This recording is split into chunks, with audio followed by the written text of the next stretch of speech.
Hello students, आज हम बात करेंगे fundamental accounting assumption and principle. हमारा जो अकाउंट्स है, हम जो अकाउंट में ट्रांजेक्शन्स को लिखते हैं, रिकॉर्ड करते हैं, वो डिपेंड करता है कुछ एजम्पशंस पर, कुछ प्रिंसिपल पर। तो आज हम उन्हीं एजम्पशंस की और प्रिंसिपल की बात करेंगे जो हमारे लिए बहुत यूज़फुल है। सबसे पहली एजम्पशन है गोइंग कंसर्न एजम्पशन।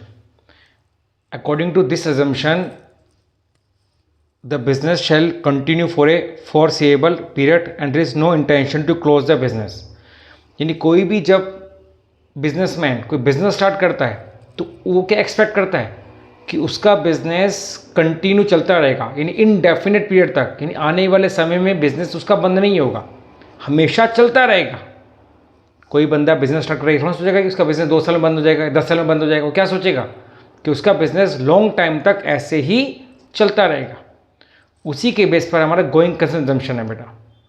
अब इसी एजम्पशन के बेस पर हम अपने एक्सपेंडिचर को 2 पार्ट में बांटते हैं कि कौन सा उसके अंदर कैपिटल एक्सपेंडिचर है, कौन सा उसके अंदर रेवेन्यू एक्सपेंडिचर है।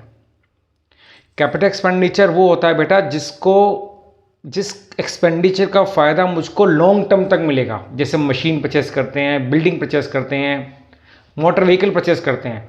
अब इन एक्सपेंडिचर का फ़ायदा मुझको लॉन्ग टर्म तक मिलेगा। और रेवेन्यू एक्सपेंडिचर वो एक्सपेंडिचर होता है बेटा जिसका फ़ायदा मुझको उसी साल मिलेगा।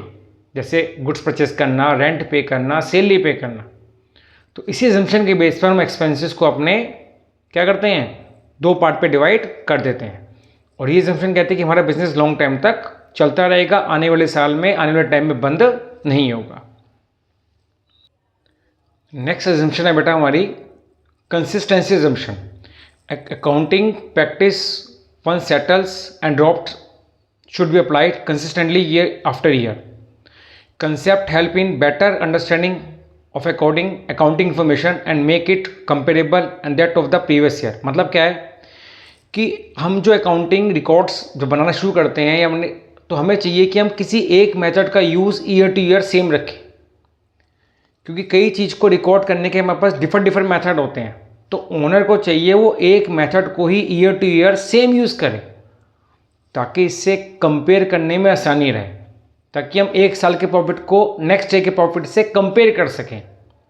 फॉर एग्जांपल डेप्रिसिएशन लगाने के हमारे बहुत सारे मेथड होते हैं, जैसे हमारा straight line method, return on value method, depreciation method, annuity, बहुत सारे एन्युटी मेथड, बहुत सारे मेथड है। 11वीं क्लास की बात करें तो हमारे 2 मेथड है बेटा, SLM और WDV, यानी स्ट्रेट लाइन मेथड और return on value method. Straight line method में हम डेप्रिसिएशन जिस साल एसेट को खरीदते हैं उसमें एक डेप्रिसिएशन अमाउंट फिक्स कर लेते हैं और उस फिक्स अमाउंट को हर साल एसेट में से माइनस करते रहते हैं। बट रिटर्न ऑन वैल्यू में क्या करते हैं, हम एसेट की वैल्यू जैसे जैसे कम होती रहेगी डेप्रिसिएशन भी कम होता रहेगा। यानी इस मेथड में हम डेप्रिसिएशन हर साल नए तरीके से निकालते हैं। तो दोनों ही केस में डेप्रिसिएशन का अमाउंट सेम अलग अलग होता है बेटा। तो ओनर को चाहिए कि वो एक मेथड यूज़ करे और उसी मेथड को ईयर टू ईयर यूज़ करता रहे, क्योंकि अगर हर साल वो मेथड चेंज करेगा तो प्रॉफिट भी, ये खर्चा डिफरेंट बैठेगा और प्रॉफिट का भी इस पर इफेक्ट पड़ेगा बेटा। सेम जैसे इन्वेंट्री वैल्यूएशन की बात करें तो इन्वेंट्री को भी वैल्यूड करने के हमारे पास बहुत सारे मेथड हैं, जैसे FIFO method, LIFO method, HIFO method. FIFO मतलब first in first out, LIFO मतलब लास्ट इन फर्स्ट आउट। तो इसी के बेस पर हम क्लोजिंग स्टॉक को वैल्यूड करते हैं बेटा। तो ओनर को चाहिए वो एक मेथड यूज़ करे, क्योंकि अगर वो मेथड चेंज करता रहेगा तो हर साल स्टॉक डिफर आएगा, और अगर स्टॉक डिफर आएगा तो उसका इंपैक्ट प्रॉफिट में पड़ेगा, तो हम ढंग से कंपेयर नहीं कर पाएंगे। तो कंसिस्टेंसी एजम्पशन के हिसाब से हम जोन से अभी मेथड सेलेक्ट करते हैं या अडॉप्ट करते हैं वो हर ईयर टू ईयर सेम रहना चाहिए, तो ये कंपेयर करने में आसानी रहे बेटा। Clear? This is consistency assumptions. Next आता है बेटा एक्रूअल एजम्पशन। ये कहता है transaction is recorded in the books of account at the time when it is entered into and not when the settlement taken place. देखो ये कहता है कि ट्रांजैक्शन को हम तब रिकॉर्ड करते हैं जब वो बुक्स में एंटर होती है, ना कि जब वो सेटल होती है। फॉर एग्जांपल मैंने गुड्स बेचा फैब में 10,000 रुपये का उधार बेचा। अब इसकी पेमेंट मिलेगी मुझे मार्च में, आफ्टर 1 मंथ, या अप्रैल में मिलेगी। तो मुझे ये जो मैंने फैब में गुड्स बेचा है पेमेंट मिलनी है मुझे अप्रैल में, तो मैं उस सेल को इसी साल रिकॉर्ड करूंगा बेटा, चाहे उसके पैसे मुझे फैब में मिल रहे हैं, बट इसको मैं इनकम कम मानूंगा, रेवेन्यू कम मानूंगा इसी साल। सेम ऐसे एग्जांपल है, मैंने गुड्स परचेज किया जनवरी में, और पेमेंट मुझे करनी है अप्रैल में, 3 महीने का मुझे क्रेडिट मिले, तो मैं इसे खर्चा कब मानूंगा? इस साल। ये खर्चा इस साल का होगा, चाहे पेमेंट मैं अगले साल कर रहा हूँ। तो इस एजम्पशन के हिसाब से जिस साल ट्रांजेक्शन अराइज होती है उस साल इसको बुक्स में रिकॉर्ड करते हैं, ना कि जब वो सेटल होती है। क्लियर? इसका नाम है एक्रूअल एजम्पशंस। अब हम बात करते हैं बेटा रेवेन्यू रिकॉग्नाइज कंसेप्ट। ये कंसेप्ट भी काफ़ी कुछ एक्रूअल बेस पर ही है।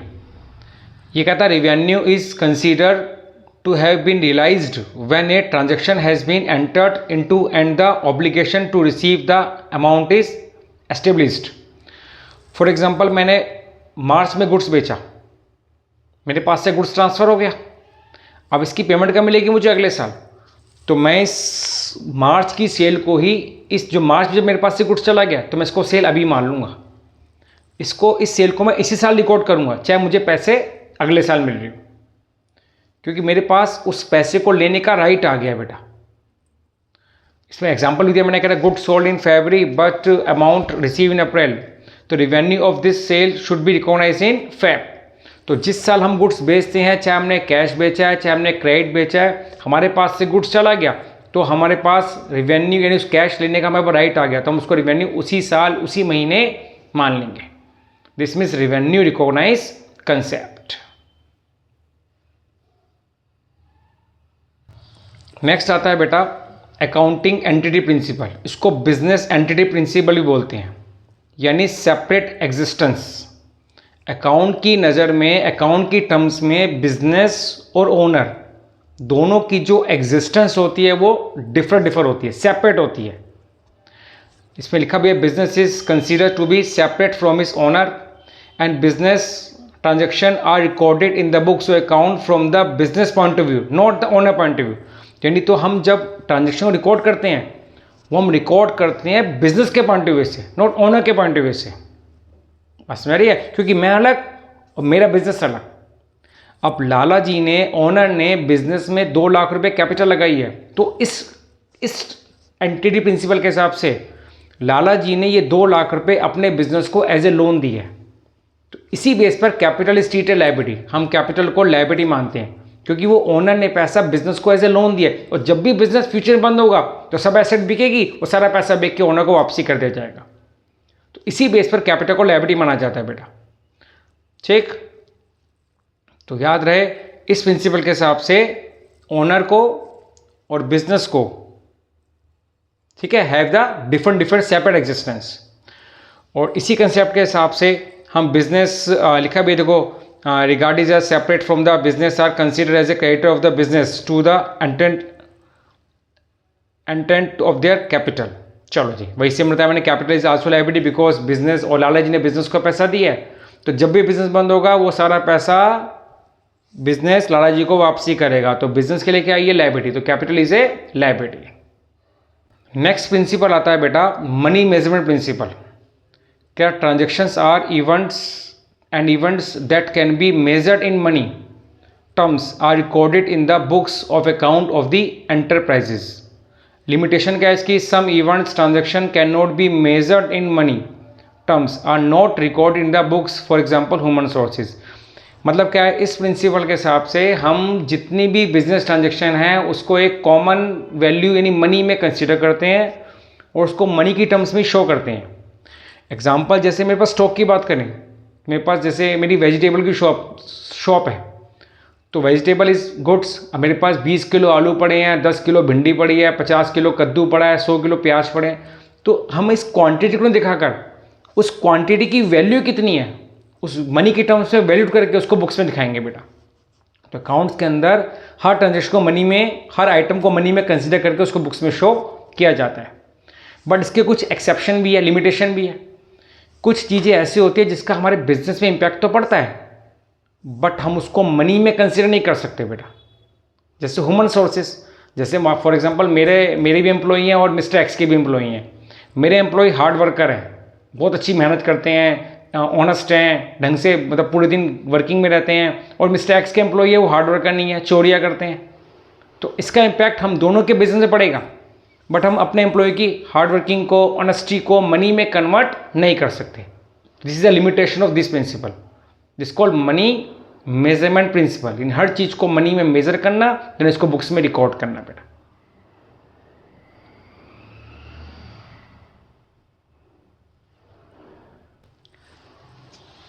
नेक्स्ट आता है बेटा अकाउंटिंग पीरियड प्रिंसिपल। क्या the life of A enterprises is broken into the smaller periods so that performance is measured at regular intervals. Users of financial statement, especially if the management and the banks require information from the accounts at regular interval so that decisions can be taken at the appropriate time। इसका मतलब क्या है, देखो अभी हमारे going concern ने क्या कहा था, एक हमने प्रिंसिपल पढ़ा था गोइंग कंसर्न एजम्पशन। वो कहता है कि कोई भी बिजनेस स्टार्ट होता है वो बिजनेस इनडेफिनेट पीरियड तक चलता रहेगा। अब कोई भी बंदा जब बिजनेस स्टार्ट करता है ना बेटा, तो उसकी मेन उसका ऑब्जेक्ट क्या होता है कि भाई मेरे बिजनेस ने कितना प्रॉफिट कमाया, कितना लॉस कमाया। अब मिस्टर एक्स ने बिजनेस स्टार्ट किया, अब उसका बिजनेस तो बंद होगा नहीं, तो प्रॉफिट लॉस का पता कब लगेगा, जब बिजनेस बंद होगा तब तो खुद ही मर जाएगा। तो उसका जो इनडेफिनेट पीरियड है, उसने क्या किया, उसके इनडेफिनेट पीरियड को अपने 12 महीने में डिवाइड कर दिया। उस 12 महीने के अंदर वो अपनी सारी इनकम को जोड़ेगा, अपने सारे खर्चों को जोड़ेगा, प्रॉफिट लॉस का पता लगाएगा, अपनी सारी एसेट्स हैवी लायबिलिटी को दिखाएगा, और उसके बाद जो उसके यूजर्स हैं बेसिकली बैंक्स हो गए, उन सबको इन्फॉर्म करेगा, ताकि इससे हम पता चले हमारे बिजनेस कितना ग्रोथ कर रहा है, हम डिसीजन ले सकें कहाँ वीक पॉइंट है, कैसे सेल को बढ़ाया जाए। पहले के लोग दिवाली से दिवाली, आपको शायद पुराने बच्चे उनको पता हो कि अपने पेरेंट्स से पूछना है, पहले लोग दिवाली के टाइम पे एक नई बुक्स बनाते थे, अपने नए अकाउंट स्टार्ट करते थे, और नेक्स्ट दिवाली आती है उन पुराने अकाउंट्स को बंद करके फिर दिवाली वाले दिन नए बुक्स लेके उस पर उसकी पूजा पाठ होती थी, उसको फिर स्टार्ट करते थे। तो पहले लोग दिवाली से दिवाली, कई लोग 1 जनवरी से 31 दिसंबर तक, लेकिन हमारे फाइनेंशियल रूल्स के हिसाब से हम 1 अप्रैल से 31 मार्च तक, इन 1 अप्रैल को नए अकाउंट बनाने स्टार्ट करते हैं, 31 मार्च को क्लोज करते हैं, फिर अगले साल फिर 1 अप्रैल से नए अकाउंट स्टार्ट करते हैं, और उस 1 साल के अंदर हम चेक करते हैं कितनी इनकम कमाई, कितने खर्चे हुए, कितना प्रॉफिट हुआ, कितना लॉस हुआ, कितनी एसेट, कितनी लायबिलिटी, और उसके बाद उसके यूजर्स को इन्फॉर्म करते हैं ताकि डिसीजन लेने में, बैंक से लोन लेने में, जो भी है हमें यूज हो सके। नेक्स्ट प्रिंसिपल है बेटा फुल डिस्क्लोजर प्रिंसिपल। इस प्रिंसिपल के हिसाब से should be complete and understandable reporting on the financial statement to all the significant information relating to the economic affairs of the entity. For example, the reason of the low sales should be disclosed asset details in balance sheet। देखो होता क्या है, इस principal के हिसाब से हम जो भी रिकॉर्डिंग करते हैं, वो जो भी इसके यूजर्स है उनको पूरी तरह से इंफॉर्मेशन देनी चाहिए हमें, ताकि कोई इन्वेस्टर इन्वेस्ट करना चाहे तो उसको उस चीज़ की सारी नॉलेज हो। अब जैसे हमारे सेल लो हो रही है, तो सेल क्यों लो हो रही है उसका रीज़न उनको बताना चाहिए। हम बैलेंस शीट में एसेट दिखा रहे हैं, वो एसेट कौन कौन सी हैं, जैसे कई लिखते थे पहले के टाइम में लिखते थे सन्ड्री एसेट, उन सन्ड्री एसेट में वो इंटेंजिबल एसेट यानी गुडविल को खुद ही जनरेट कर लेते थे, मिसगाइड करते थे यूजर्स को, इन्वेस्टर्स को, पोटेंशियल इन्वेस्टर को। अब पोटेंशियल इन्वेस्टर देखता है कि भाई सन्ड्री एसेट तो 50 लाख की है, और पता चला उस 50 लाख में 30 लाख के एसेट तो अपने कंपनी ने खुद ही फ्रॉड एसेट जनरेट कर रखी है। तो इस चीज़ से बचने के लिए लॉ आया, इस प्रिंसिपल आया। इस प्रिंसिपल बोला कि भाई आप एसेट दिखाओ, बस एसेट की डिटेल में बताओ कि कौन सी इसमें नॉन करंट है, कौन सी इसमें टेंजिबल है, कौन सी इसमें इंटेंजिबल है, कौन सी इसमें करंट एसेट है, ताकि जो इन्वेस्टर है या पोटेंशियल इन्वेस्टर है जो इन्वेस्ट करना चाहते हैं उनको सारी इंफॉर्मेशन इसमें मिल सके, किसी के साथ फ्रॉड ना हो। This is a full disclosure principal.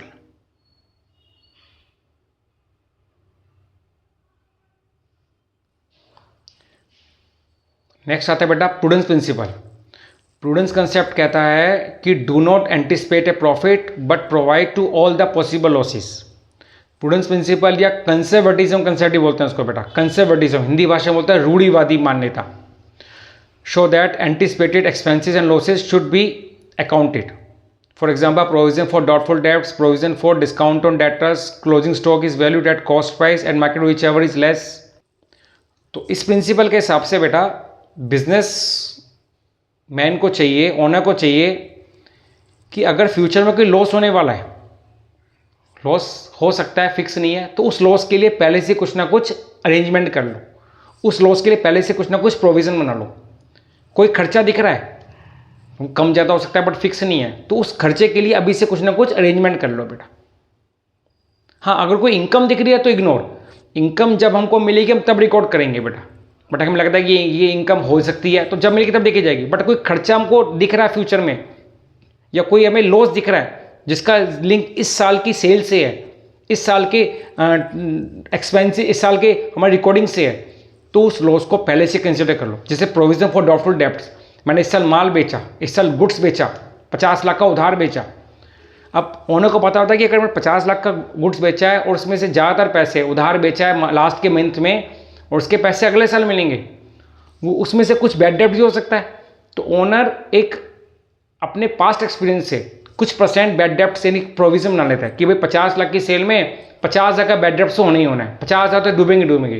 This is provision for doubtful debts. ऐसी प्रोविजन डिस्काउंट ऑन डेटर्स, हम डेटर्स को ऑफर देते हैं कि भाई आप पेमेंट 15 दिन में कर दो 10% डिस्काउंट, महीने में कर दो 20% डिस्काउंट, 2% डिस्काउंट, 4% डिस्काउंट। अब मैंने मार्च में गुड्स बेचा 10 लाख का, पैसे आएंगे अप्रैल में। अब जब कई बंदे अप्रैल में पैसे देंगे तो उनको डिस्काउंट भी देना पड़ सकता है, तो ये लॉस होगा अगले साल। बट इस लॉस का जो लिंक है वो इस साल की सेल से है, क्योंकि हमने सेल तो इस साल की है ना, मार्च के अंदर ही 31 मार्च तक इस अकाउंटिंग ईयर में करी है, और लॉस अगले साल हो सकता है, तो हम उस लॉस के लिए अभी से कुछ ना कुछ प्रोविजन बनाएंगे।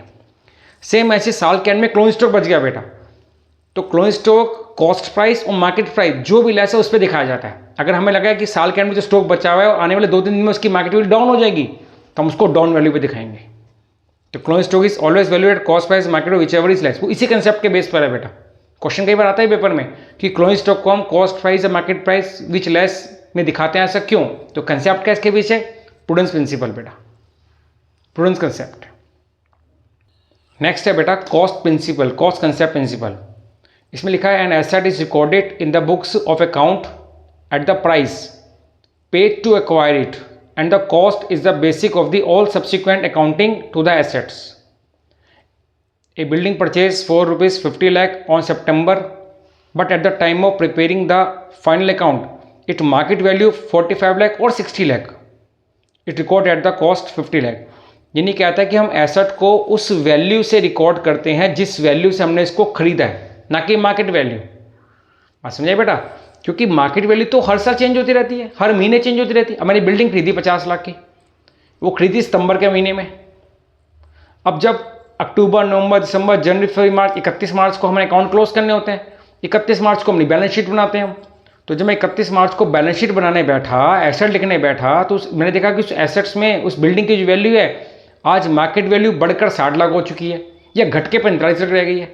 तो ये नहीं कि मैं उसको 45 से 60 में दिखाऊंगा, नहीं, मैंने जिस वैल्यू से बिल्डिंग को खरीदा है 50 लाख की, मैं उस वैल्यू को बिल्डिंग को 50 लाख में दिखाऊंगा। हाँ, हर साल उस पर डैप लगाऊंगा, एक लिमिटेड परसेंटेज, 10%, 5%, जो भी मेरे अकाउंटिंग प्रोसीजर होगा, तो हर साल उस पर डेप्रिशन लगाऊंगा, उसकी वैल्यू कम करता रहूँगा। बट उस बुक्स की जो उस बिल्डिंग की जो कॉस्ट है वो मेरी बुक्स में 50 लाख की रहेगी, चाहे अगले आने वाले सालों में भी वो 50 लाख की रहेगी। ये नहीं कि अगले साल बिल्डिंग की वैल्यू बढ़ के 1 करोड़ होगी तो मैं उसको 1 करोड़ कर दूंगा, नहीं, अगले साल भी 50 लाख रहेगी। तो आगे जाके बिल्डिंग वैल्यू घट रही हो या बढ़ रही हो, बट मैं एसेट को अपनी बुक्स में 50 लाख का, 50 लाख का ही दिखाऊंगा, जिसकी जितनी मैंने पेमेंट करी है, जितने की मैंने बिल्डिंग खरीदी है। बस समझिए बेटा? तो यहाँ पे एसेट को रिकॉर्ड करते हैं हम कॉस्ट प्राइस, परचेज प्राइस, ना कि market price, because market price is very to very every year, every month market price change होता रहेगा। This is the cost concept principle, जिसका एग्जाम्पल दिया है।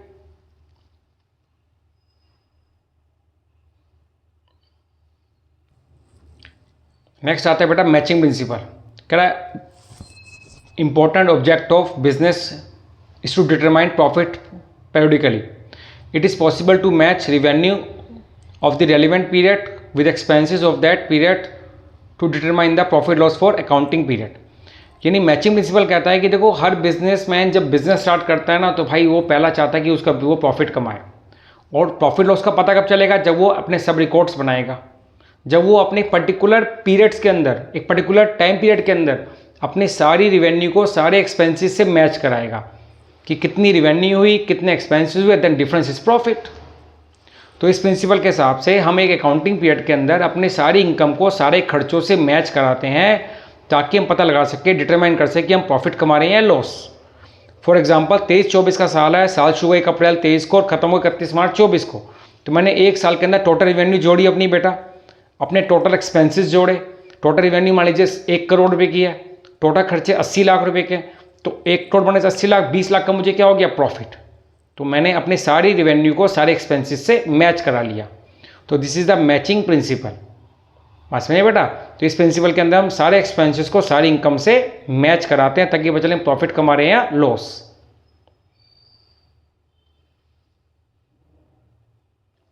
नेक्स्ट है बेटा ड्यूल एस्पेक्ट्स या duality principle, double entry system. हमारा accounts किस पे बेस्ड है बेटा, डबल एंट्री सिस्टम, यानी हर एंट्री के डबल इफेक्ट।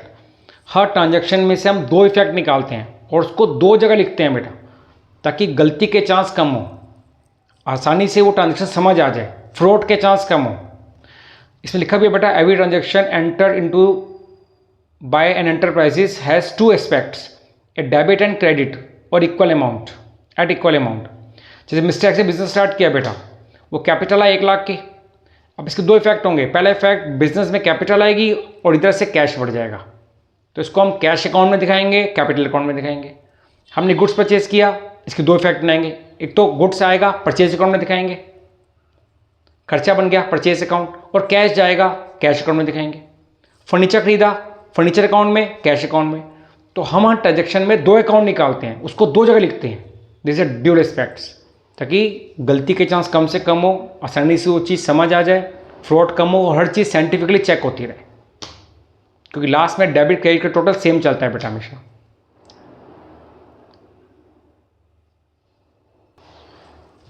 नेक्स्ट प्रिंसिपल बेटा मेटेरियलिटी प्रिंसिपल। कह रहा है item should be regarded as material if there is a reason to believe that knowledge of it would influence होता है प्रभाव डालना, the decision of the informed investor और users, और आइटम इज मेटेरियल और not well depend on the nature, amount, business, sale etcetera.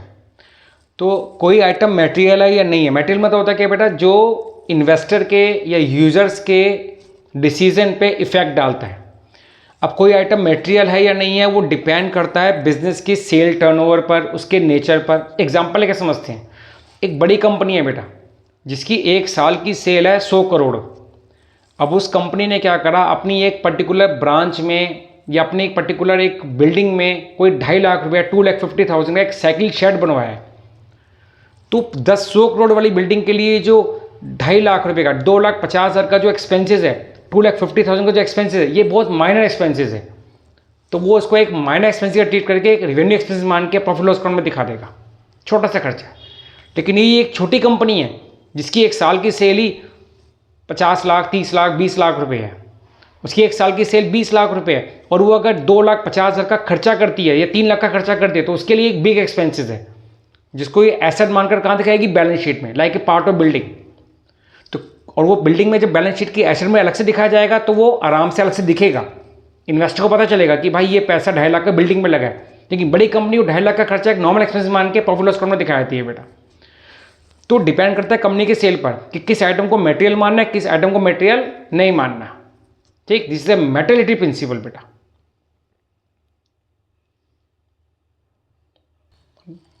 Next है बेटा verifiable objective concept. The verifiable objective concept holds that accounting should be free from personal bias. All accounting transaction should be evidence and supported by the business document. यानी हम कोई भी business में transaction record करते हैं बेटा तो हमारे पास सबके एविडेंस होने चाहिए।